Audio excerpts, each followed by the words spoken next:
ये वही राहुल टिकरिया है जिस पर चाची चोर का कैंपेन चला था। छत्तीसगढ़ में पहली बार ऐसा हुआ था कि चाची चोर का कैंपेन आया था मेरे खेत के पास। उसके बाद मैं उसके साथ चली गई। फिर ना 1 बजे रात 1 बजे आई, मैं 1 घंटे के बाद आ गई। तो उसने मेरे को इसकी और इस मुझ किया हक किया। दोस्तों, राहुल टिकरिया लगता है बीजेपी आरएसएस के गले का फांस बन गया है। लेकिन मेरी रजोधर्म आई थी तो मैंने उसको मना किया कि मैं गर्भवती हो जाऊंगी, फिर आप क्या करोगे ऐसे करके। तो शादी करना चाहती हूँ क्योंकि मेरे पिताजी पढ़ने के लिए पैसे नहीं दे रहे हैं और घर से, तो उसके लिए भग के जायज करके बोलती है राहुल टिकरिया के लिए। अब मैं कहाँ जाऊंगी बताओ। दोस्तों, राहुल टिकरिया लगता है बीजेपी आरएसएस के गले का फांस बन गया है। ये वही राहुल टिकरिया है जिस पर चाची चोर का कैंपेन चला था। छत्तीसगढ़ में पहली बार ऐसा हुआ था कि चाची चोर का कैंपेन चला। बकायदा चाचा ने आकर के, राहुल टिकरिया के चाचा ने, रवि ने आकर के आरोप लगाया है, प्रेस कॉन्फ्रेंस करा है और उसमें कहा है इस बच्ची से उनके मां छीन लिया गया, मुझसे मेरा घर परिवार छीन लिया गया और वो ऊंचे पद पे बैठा हुआ है। वो ये भी कहते हैं कि मैंने कानूनी कार्रवाई की जरा भी कोई बात नहीं करी। मैं चाहता हूं कि मेरा कुर्मी समाज में बातें जाएं। मैंने वहां आवेदन करा है और समाज में आकर के समाज निर्णय दे, समाज कार्रवाई करे, वो न्याय करे कि मैं गलत हूं कि वो गलत है। दोस्तों, इस घटना के बाद ये घटना तो थमा ही नहीं था। एक सानिया नाम की लड़की आती है और वो भी एक्सपोज कर रही है कि भाजपा युवा मोर्चा के प्रदेश जो अध्यक्ष है राहुल टिकरिया, उसने उनके साथ अनाचार करा है और वो साफ प्रेस कॉन्फ्रेंस करते हैं रायपुर में और सब तमाम मीडिया को बताते हैं कि साहब उनके साथ गलत व्यवहार किया गया है। अब बड़ी बात यह है कि पार्टी कैडर बेस्ड पार्टी है भाजपा, नैतिक मूल्य एक तमाम चीजें अपनी जगह होती है, पर इतने संगीन और गंभीर आरोप रखने के बाद ऐसी क्या मजबूरी है, ऐसा क्या दबाव है या ऐसी कौन सी खबर गुप्त बातें उनको पता है कि राहुल टिकरिया पर कोई एक्शन नहीं ले रहा है। अगर यही कांग्रेस के होते तो पूरा हाहाकार मच जाता छत्तीसगढ़ में। सोचिए जरा, लोग ये भी कह रहे हैं कि भाई रसूखदार है इसलिए इन पर कोई कार्रवाई नहीं ले रहे।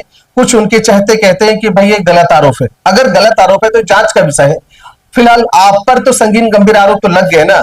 कितने ऐसे कार्यकर्ता हैं जो जमीन से जुड़ा हुआ है, वो चाहता है कि पार्टी में जो रहने वाले लोगों की छवि साफ हो, स्पष्ट हो। मनोबल टूटता है भाई साहब।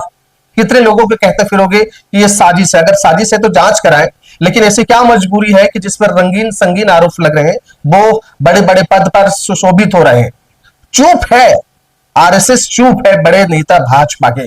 आखिर ऐसा क्यों, क्या बड़ी मजबूरी है?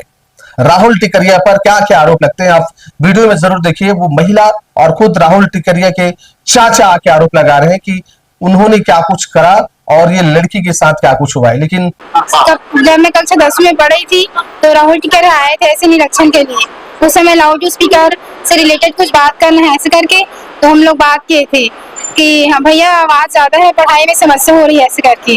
तो चलो ठीक है। उसके बाद उसने बंद करवाया होगा।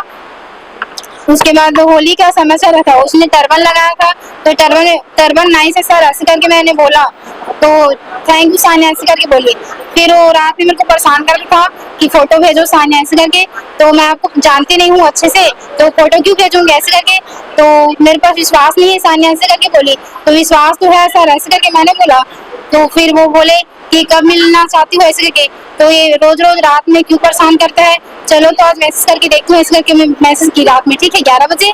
उसके बाद उसने मतलब उसका भाई का सगाई होने वाला था 1 महीने पहले, फिर बाद में फिर भी उस टाइम भी मेरे को परेशान करता था, तो मैंने रिप्लाई नहीं दिया।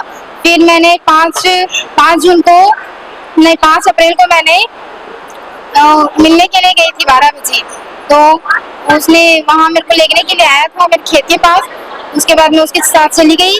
फिर ना 1 बजे रात 1 बजे आई, मैं 1 घंटे के बाद आ गई। तो उसने मेरे को करने की कोशिश की और इस मुझ किया हक किया और अपने जबरदस्ती मेरे को टच करवाया और कोशिश करी थी। लेकिन मेरी रजोधर्म आई थी तो मैंने उसको मना किया कि मैं गर्भवती हो जाऊंगी, फिर आप क्या करोगे ऐसे करके। तो बोले वो छोड़ दे। फिर बोले कि मैसेज या कॉल में बात होती रहेगी ऐसे करके। फिर वो ना भावना साहू है जो बारगांव में रहती है, उसके मोबाइल को ही पकड़ती है वो।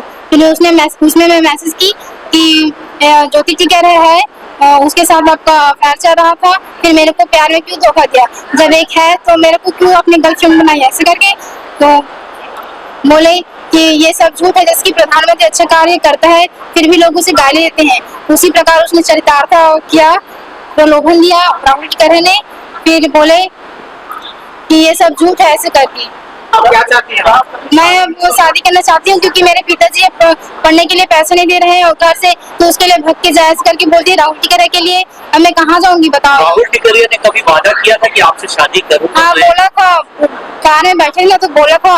अब ना मेरे घर में आए थे 5 तारीख या 13 तारीख को आए थे। दोस्तों समझिएगा कि ये गले के फांस सच में है। समझिएगा कि इससे प्रतिष्ठा धूमिल होती है, इससे कार्यकर्ताओं के मनोबल हताश होते हैं कि छत्तीसगढ़ में कोई और ऐसा युवा चेहरा नहीं है, कोई ऐसा सक्रिय नहीं है। क्या राहुल टिकैत को निकाल देगा तो पार्टी हार जाएगी क्या चुनाव? क्या पार्टी की मतलब राहुल टिकैत है तो पार्टी है, ऐसा है क्या? क्यों ऐसा कारण है, क्या मजबूरी है कि उसे उस पर गंभीर आरोप लगने के बावजूद भी उसे बरकरार फूलमाला पहनाया जा रहा है? और तो है साफ सुथरे हैं, उनपे कराइए। इसके वजह से पार्टी नहीं है साहब, बल्कि पार्टी की वजह से ये सब है। लोग नाराज है, लोग परेशान है और लोग कह रहे हैं कि भाई इन पर खुलकर विरोध क्यों नहीं है? क्या कोई जिसको बना दिया जाए और आरोप पर आरोप लगते जाए तब भी स्वीकार्य रहेगा? आप कहते चलिए, नीचे लिखते जाइएगा कि ये साजिश है, ये गलत है तो कोर्ट जाइए, न्याय अन्याय की बातें करिए। लेकिन फिलहाल जो चीजें हैं, प्रतिष्ठा की बातें, सम्मान की बातें, नैतिकता की बातें, वो कहां गई? क्यों मनोबल तोड़ा जा रहा है? क्यों जानकार जिम्मेदार मौन है, चुप है? तो दोस्तों एक गंभीर आरोप राहुल टिकैत भाजपा के प्रदेश अध्यक्ष पर लगा हुआ है। जी हां।